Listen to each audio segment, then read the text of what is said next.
Hello, good evening friends. ഇന്നത്തെ ഞങ്ങളുടെ ഡിന്നറാണ്, ചപ്പാത്തിയാണ്, മടക്ക് ചപ്പാത്തി. എനിക്ക് പക്ഷേ ഇത് ഉണ്ടാക്കാൻ അറിയില്ല, എൻ്റെ ഹസ്ബൻഡാണ് ഉണ്ടാക്കുന്നത്. ഇതാ നോക്കൂ, ഉണ്ടോ, ഇതെല്ലാം ഇങ്ങനെ ഉണ്ടാക്കി വെച്ചേക്കാം. ഇതാ ഉണ്ടാക്കുന്നത് ഇങ്ങനെയാണ്. മടക്കിയൊക്കെ ഒന്ന് കാണിച്ച് അങ്ങനോട്ട് പരത്തിയിട്ട് നല്ല നല്ല ടേസ്റ്റായി. ഈ ചപ്പാത്തിക്ക് നല്ല പൊള്ളി കുടിന്ന് വരും. നമ്മൾ ആദ്യ റൗണ്ടിൽ നമ്മളിത് പരത്തും. അത് കഴിഞ്ഞ് എണ്ണമയം തൂക്കണം. തൂത്തിട്ടത് രണ്ടായിട്ട് മടക്കുന്നു. മടക്കിയിട്ട് അത് നാലായിട്ട് മടക്കുന്നു. നാലായിട്ട് മടക്കിയിട്ട് അത് വേണ്ട നോക്കൂ, അത് ഒന്ന് പരത്തിയെടുക്കുന്നു. പരത്തിയെടുത്ത ശേഷം വീണ്ടും പൊടിക്കകത്തിട്ട് മുക്കി വീണ്ടും മറുവശം പരത്തുന്നു.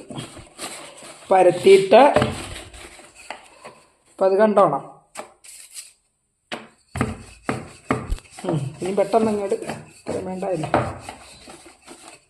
എന്നിട്ട് ഇപ്പം ചപ്പാത്തിയായി. ഇതാ നോക്കൂ, ഇതാ അതുപോലത്തെ കണ്ടോ ചപ്പാത്തി കണ്ടോ, ഒന്ന് നൂർത്ത് കാണിച്ചത് ചപ്പാത്തി. നല്ല ടേസ്റ്റായി ചപ്പാത്തി. അങ്ങ് പൊള്ളിക്കൂടുന്ന് നല്ല മൂപ്പിച്ച് നമുക്ക് എടുക്കാം. കണ്ടോ, ഇതാ നോക്കൂ, ഇതാ ഈ സൈസിലാണ് ഇതിങ്ങനെയാണ് ഇരിക്കുന്നത്. ഇതാ ഒരു ഡയമണ്ട് സൈസ്, ഡയമണ്ട്. ഇതാ നോക്കൂ, ഇതാ നോക്കൂ, ഇതാണ് ഡയമണ്ട്. ഇത് ഉണ്ടാക്കിയ ശേഷം ഞാൻ കാണിക്കാം. ഓക്കെ,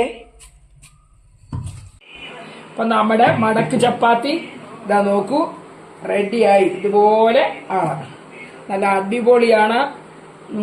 കൂട്ടാണ് അയലക്കറി. അപ്പോൾ എല്ലാവരും ഇതുപോലെ ഉണ്ടാക്കാൻ ശ്രമിക്കുക, സപ്പോർട്ട് ചെയ്യുക. Thank you.